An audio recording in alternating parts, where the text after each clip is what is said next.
Hello, my name is Sarah Bryner, and I'm the Research Director for the Center for Responsive Politics, also known as OpenSecrets.org.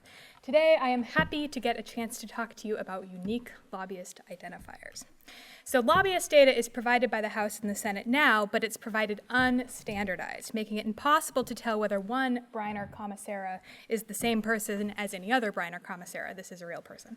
Any active and registered lobbyist does have a lobbyist ID, but that information is not reported to the public by the House or Senate. This leads to many other problems, like differing assessments of the number of lobbyists working in 2012, as well as general confusion about who is who. Open Secrets standardizes our lobbyist data, making our number smaller than that which you would get from the Senate data. There are many ways that this can be confusing.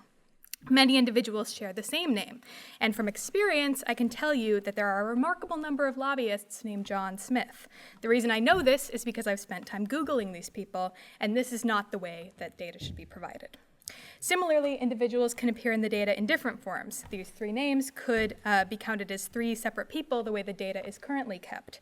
This lobbyist could reasonably be listed these separate ways, but if a lobbyist ID were reported along with the name, it would be easy to tell that they belong to the same person.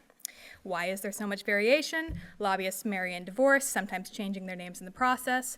More importantly, lobbyists often move back and forth between government and private sector jobs, making it hard to track these individuals, as well as a link to their lobbyist contributions report. Why do we care?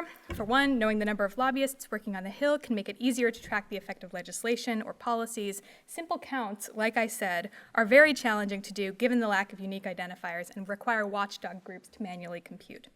Unique identifiers would also make it easier to track and analyze the number of lobbyists deregistering, which is currently very challenging to do because of the way the data is structured.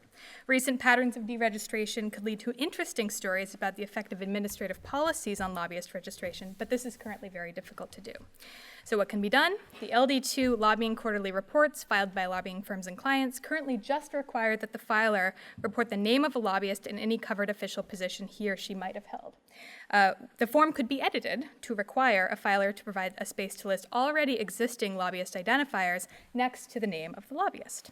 In doing so, users of the data would not need to resort to Google to know who is who.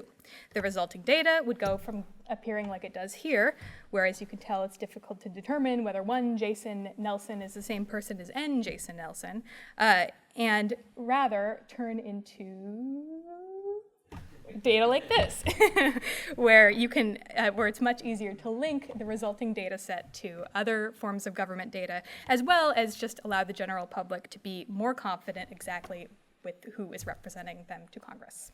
So thank you.